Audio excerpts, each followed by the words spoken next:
So you graduated high school, huh? Never thought I'd see the day. You know, I never graduated high school. Yeah, we all know that, Dad. Yet I'm still doing okay. Who am I kidding? I'm doing fantastic. Look at it. All of this is mine. The real interesting thing for me is we're actually shooting this series in my old townhouse community. It was Bray Glen, where I grew up until I was about 14 years old or 15 years old, and then I moved up to Edmonton. And so I hadn't really been there in many years. I've been back to Calgary like every year since I left, because I have great friendships and affiliations with the city, but I hadn't been to Bray Glen.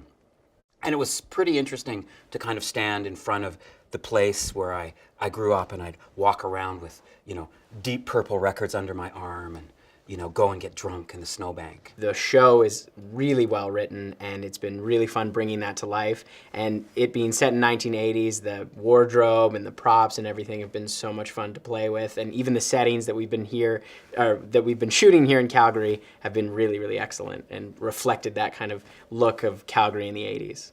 It's difficult to recreate any time period that isn't the present time period. So recreating 1980 is sort of like recreating 1890, because it's a period of time that doesn't exist anymore, and it's really quite a long time ago, I'm sad to say, that we have to research everything, every vehicle, the wardrobe, the fonts that are used in a menu, every single little detail that's on the screen has to be recreated by the art department. We had all sorts of interesting costumes that you'll have to stay tuned to see. One of them was one piece and is normally found in a kitchen drawer, put it that way. And Bruce had come up with so many amazing concepts.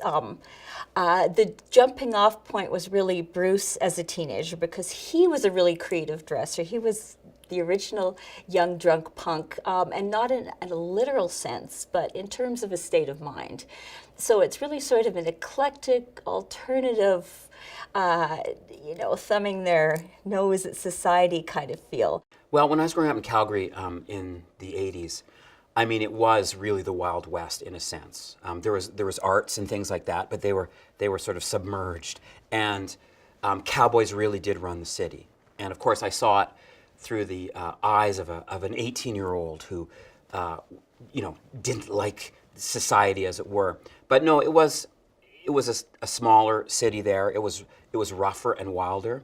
And you know, now as I come back, and I've come back to shoot other things and perform here over the years, it changes every time I come back. And certainly now, it's really interesting to come and see that it's like one of the busiest places in the world.